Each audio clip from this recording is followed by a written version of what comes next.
May I come in, sir? Yes, sir. Please come. Yeah. Satyajit, come, morning, please sir. come. Good morning, sir.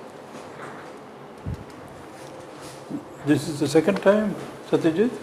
No, sir, first time. First time? Okay. Yes, sir. Yeah, because of the subject it appears to be.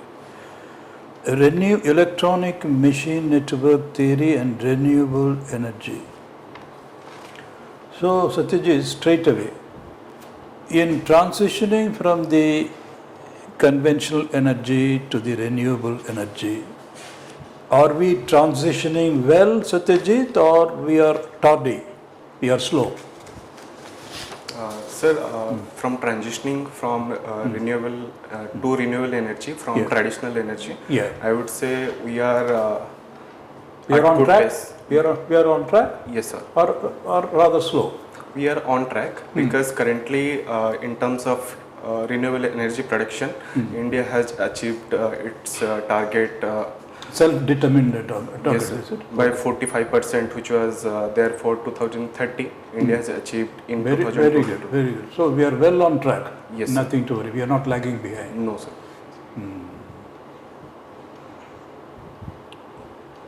Physics, chemistry, and electrical machine. Now, one more question, Satyajit, because you are a BTech, and Israel in Lebanon in the recent days is doing something very funny, we thought, if not tragic. Pages exploding, and then your handsets, walkie-talkie exploding. What do you think? Does it augur well? You are using your technology. We thought technology is for constructive purposes. But this is a dangerous precedent. Don't you think so? Yes, sir.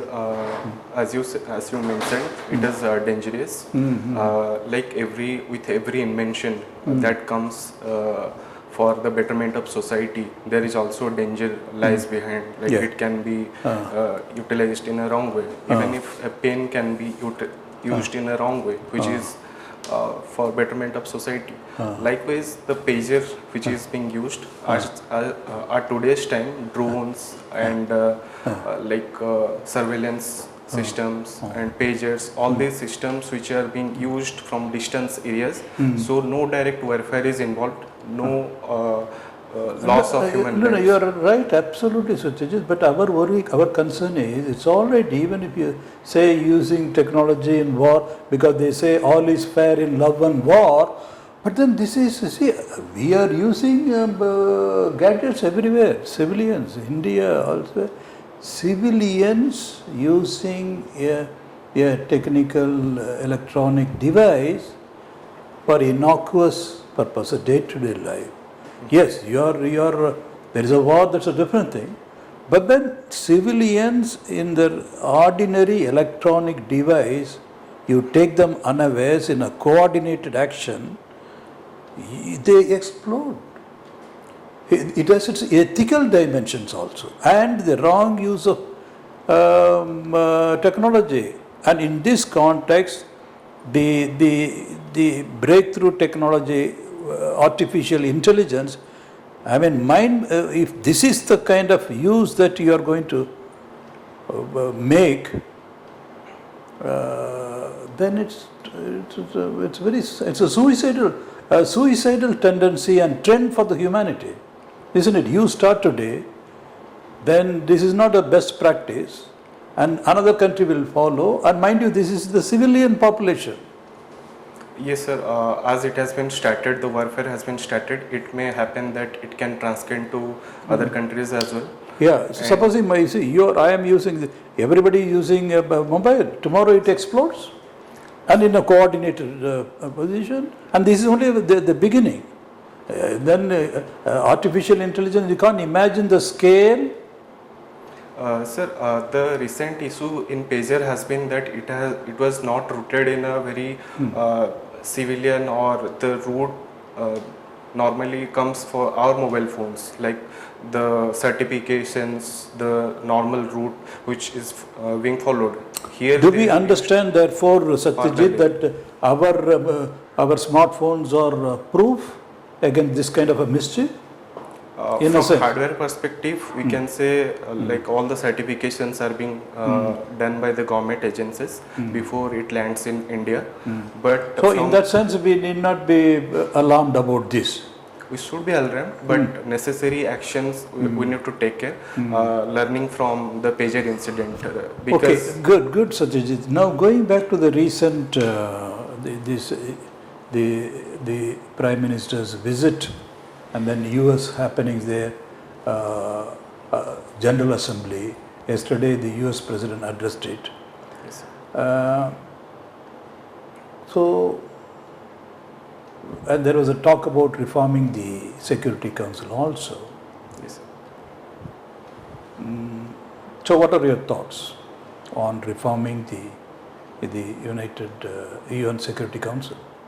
Sir, on reforming the United Security Council, it has been quite old as of today's time. Like 74 years ago, it has been formed, and the permanent members are.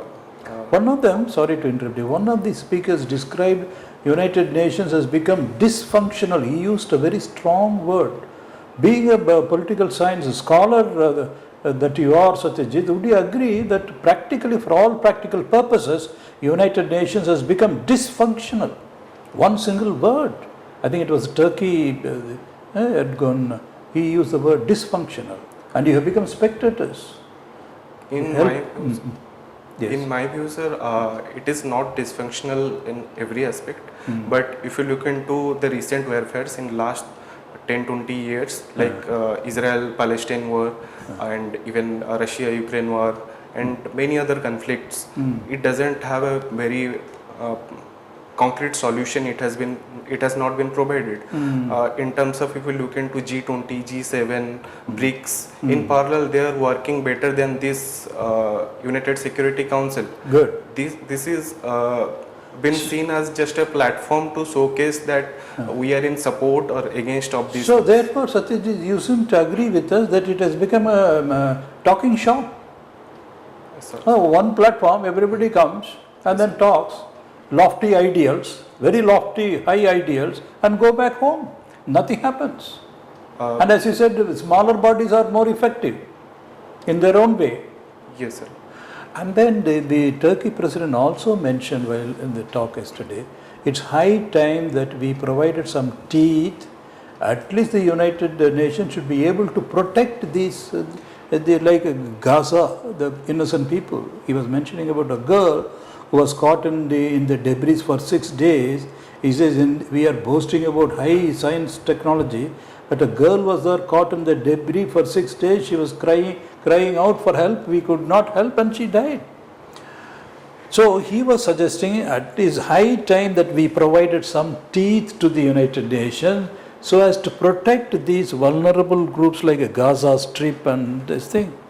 So instead of getting caught, trapped in the old vestiges of the Cold War, Second World War at 5 privileged nations, it is high time we thought in terms of one, making it inclusive, more democratic, and then provided with some powers.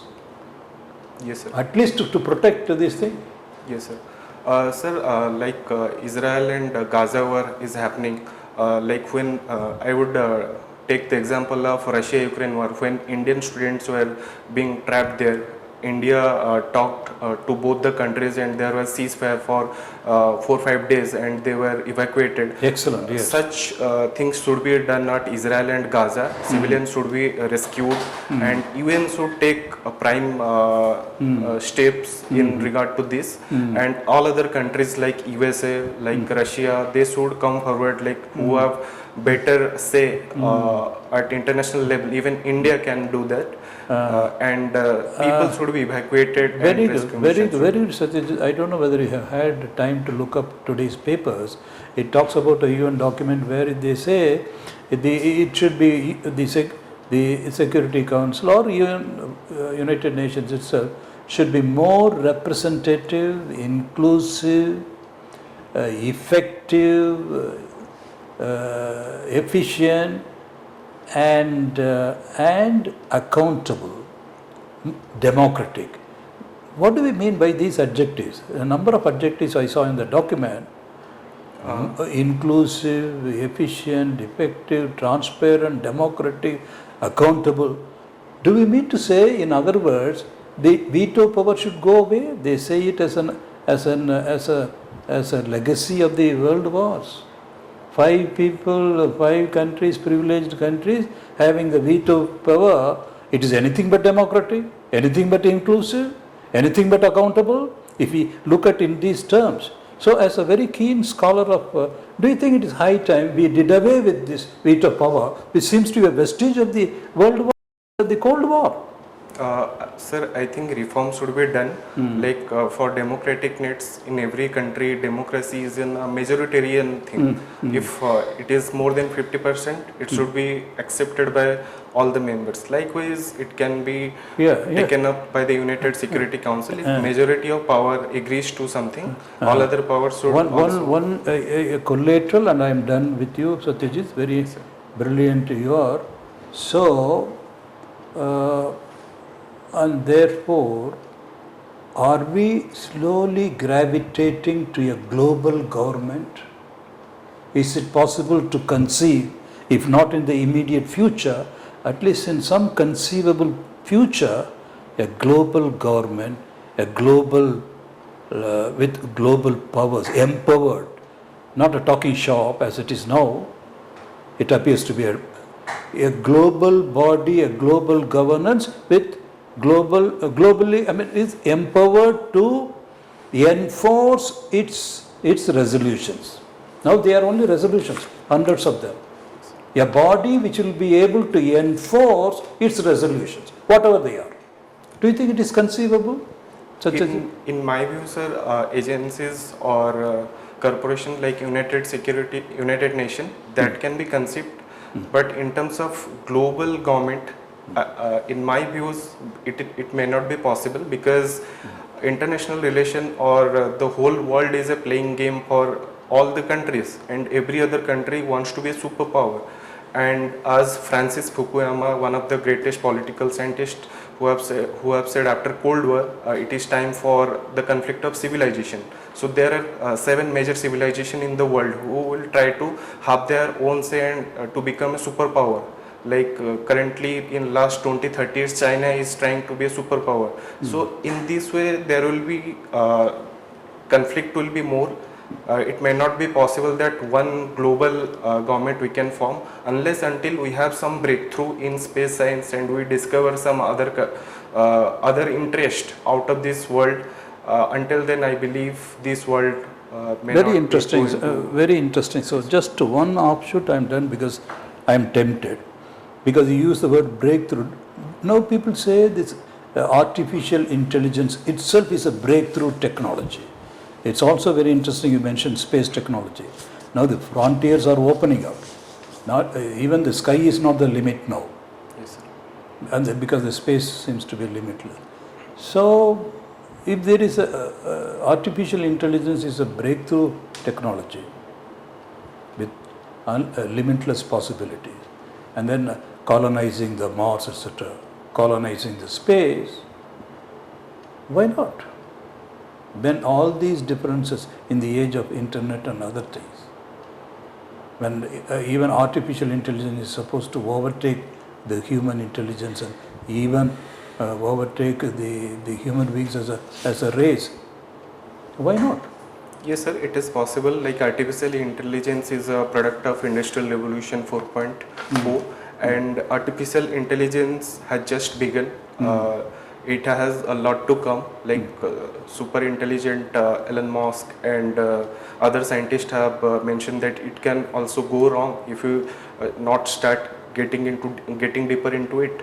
And every other organization like Google, Microsoft are going deep into it. Every other field like automobile, space science, everyone is looking into artificial intelligence. But I would say to go into much deeper into it, we need to first know its limitation. Otherwise, there will be a scenario where we will be just saving ourselves other than developing ourselves by artificial intelligence.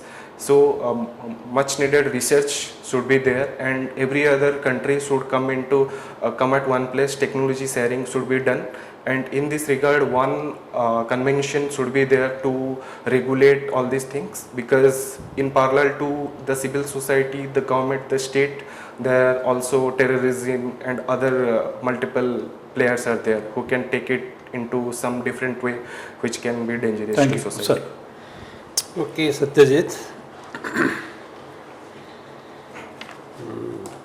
You are a student of this electrical and electronics, no? Only electrical engineering, sir. Only electrical engineering. Okay, you have a good experience over this working in Sir, Indian Oil Tanking Limited for 2 years, and currently I am in Maruti Suzuki India Limited. Okay. So, do you remember what was the Paris Agreement?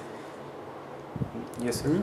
What is the Paris Agreement, and what was the Paris Accord, and what was its outcome at that time? Sir, Paris Agreement was signed in the year 2015, and as per it, there were few conventions. The major one was to curb the temperature of the Earth by 2 degrees Celsius from industrial revolution, and to do itself, every other country should work in that direction, and like net zero emission targets were being taken up. Okay, if you look from that front, what is the progress for the country now? Where we stand now with respect to that agreement? Because it was one of the most important agreements which was offered by India Yes, sir. to the world. Yes, sir. Because previous to that there was a lot of conflict and India's position was well taken up. And now India is having this after 15, almost approaching 10 years. Yes, sir. So what is the progress in that front of emission? Sir, in terms of progress, if you look into the temperature rise, it is not geographically equal at every other place. It is much higher in. No, but we have no control over the temperature rise. No, but what we have done in the front of zero emissions, Yes, sir. what we have done and what we have achieved. Yes, sir. For zero emission, we have a target of around 30% by 2030. Around 45% of our energy should be from non-fossil fuel.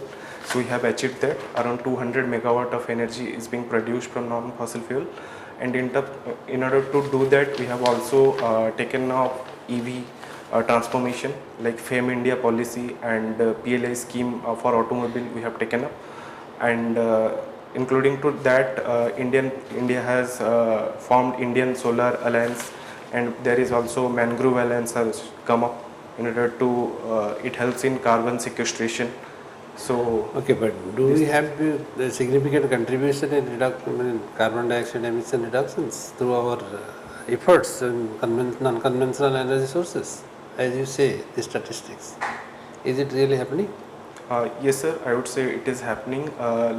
For EV transformation, we may not be achieved to I that. am looking not from that front. I am looking from that front. Our petrol consumption has reduced in the meantime because of this transformation from non-conventional sources. Do our petrol consumption has reduced?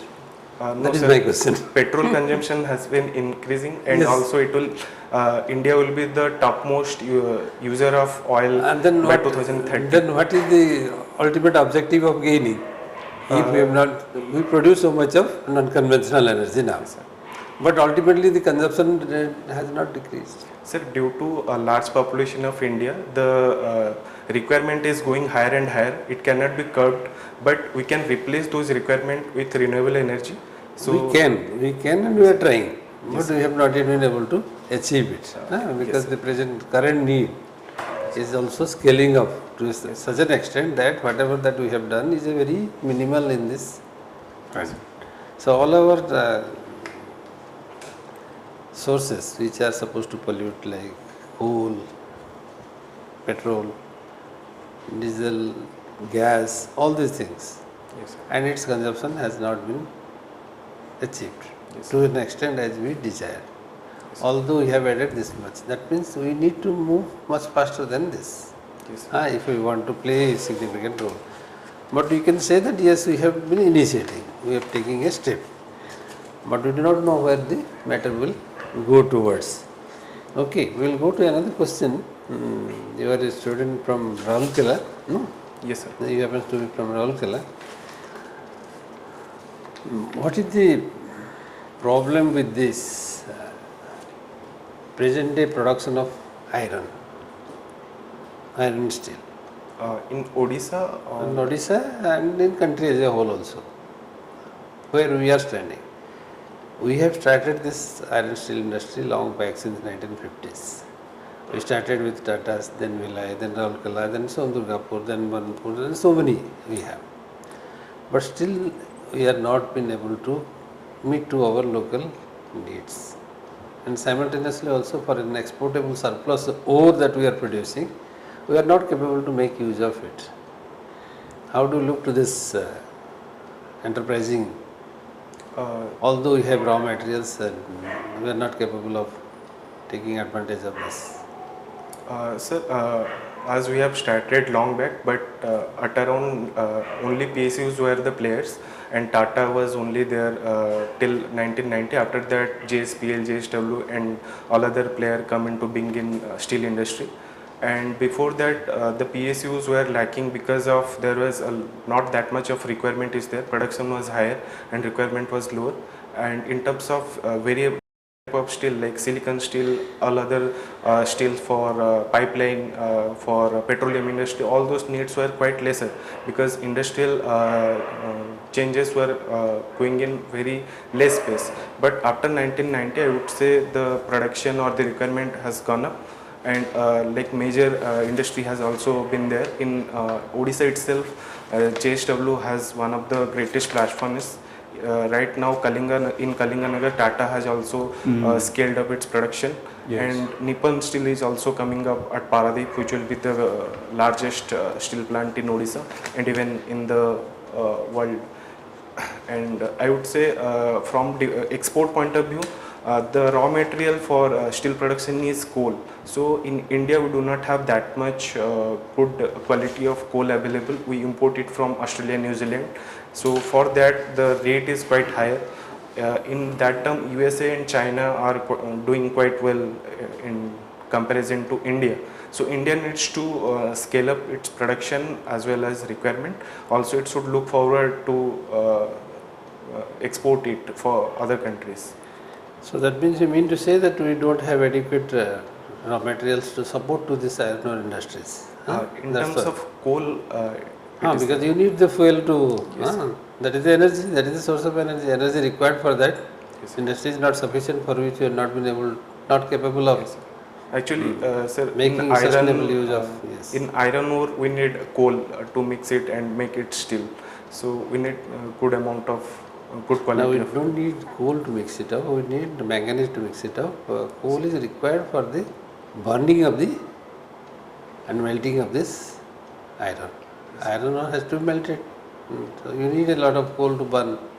And our coals are very low and less effective, and energy production capacity is much less. We are mostly having bituminous coals. But then they require anthracite coals, which will produce about more than near about 80% of the energy. Okay. So you Sundargarh district is unique for the particular vulnerable tribes. And can you tell something about the tribal problems of Sundargarh district still revolves around, although industrial growth has become so much? Sir, mostly Santhal tribe is there present in Sundargarh district. If you talk about Sundargarh district, mostly the development has been around Raurkela only. But if you look at the geography of the state, geography of the district, it is quite large. But most of the development has been around Raurkela. So we need to develop all other places around Raurkela. And for that to come up, we need more either industry or IT hubs, or to improve the life of the tribal people in particular, like production of millets or the jobs which should support artisans, because they are good at different artisan things. We need to create those jobs. Okay, you have a stadium, no? Hockey stadium in the name of Birsa Munda. Yes, sir. Does he belong to Sundargarh district? Birsa Munda? He belonged to Jharkhand, I would say. And then why in his name we have the hockey stadium in Odisha? Sir, previously the belt Chota Nagpur plateau, that belt was under the king of Banaigarh and Sundargarh king. So at those areas, the tribal population was like, there is no such distinction of border like Jharkhand and Odisha. So But it was in the past. But now we created the stadium. No? Stadium was created just few years back. yes, sir. And when the Jharkhand is Jharkhand and Odisha is Odisha, then we gave a name Birsa Munda to that stadium.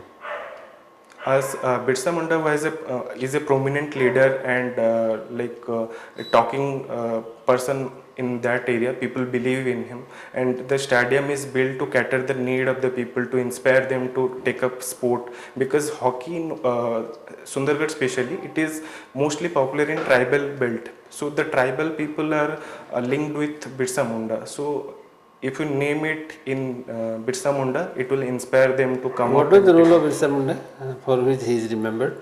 Birsa Munda was a freedom fighter, and he during the tribal uprising during British era, he has been able to accumulate people and go against British rule.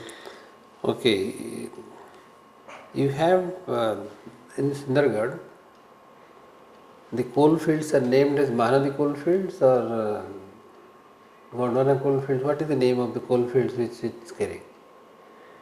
In Odisha we have names like this, Mahanadi coal fields, Gondwana coal fields, so like this. So what is the name of your coal fields? Belong to which, Gondwana coal fields or Mahanadi coal fields? Sir, as far as my knowledge is concerned, I believe it is not Mahanadi coalfield.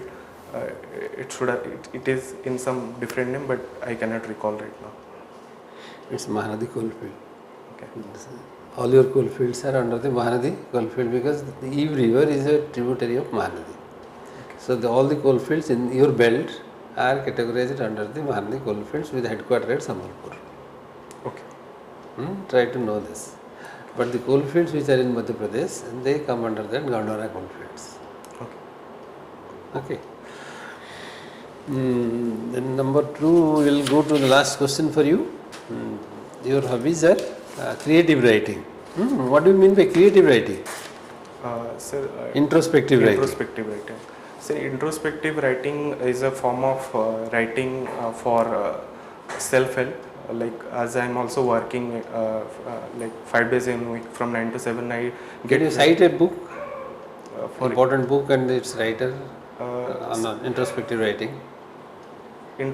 like for self-help book I can recall, but sir, introspective writing basically a form to jot down my thought. Okay, it's all right, but can you cite an example of it? This is an introspective book of some authors. Like Gaur Gopal Das has written a book on I cannot recall the name right now, on monk, and Ikigai is another book written by a Japanese writer. Another is Alchemist. So these are. So can you tell the biographies of the introspective writing? Biographies of the people who are writing their own biography or somebody's biography. Can you categorize this under this category? I believe it may not come under this because Why? Because Biography is an introspection of himself. Because in introspective writing it is mostly to jot down. It may not be in a particular way which put up some meaning. It basically to jot down my thoughts or my beliefs. But to write a book, it should in a manner that it can reach out to the readers. It cannot be just scribbling around any topic. So I believe. That means you mean to say that it is not based on facts. It is an explorative writing. It is not a factual writing. Like biography becomes a factual writing. No sir, it is about factual writing, but it is related to one single person's day-to-day activity. It may not get into a book. It should be in a particular form to get into a book, I believe. Okay, we stop here. କିନ୍ତୁ ତମକୁ ଆଉ ଟିକେ ଭଲ answer ଦେବାକୁ ପଡ଼ିବ ଏଠାରେ. You may be put into trouble in this question. Introspective. Yes. So you have to make out 2-3 best books of introspective writing, the writers, and the message from those writings. and you must distinct itself from other kind of writings. भलरे कहि परिबा दरकार निजे भल कि जेतु hobby रे लिखुछ Okay. so you must be well prepared to defend yourself in the most favorable way. सेटा करिबा दरकार. Okay sir. Good. Satyajit, तो केबे अछि आपन कहले 4th October. नहीं सर कल ही है actually. ओ कल ही ओके. No, don't worry. जो सर कहले introspective, you can quote from your own. You must be prepared. What do you mean by that? Can you say what is the introspective? Yes sir, actually introspective, I mean let's say I have a bad day at work and I believe something is lacking in me. I just come from office, I write it down in my notebook and I try, because How is it different from journaling, private or diary writing? Since sir was asking this, how is it different from diary? All of us keep, at least some of us keep diary writing. Yes, sir. We come back and then we jot down whatever went out there and our thoughts, our reactions.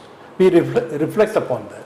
So in diary sir, basically we read it in a way that what has happened with me, but in introspective writing I try to get into the very fundamental of it. Why, what is, if there is a question. Can you quote, I mean, supposing the board wants to know, because you have used the word introspective, Yes. it's quite possible, like sir asked, some members may be interested. What is it? Can you quote something?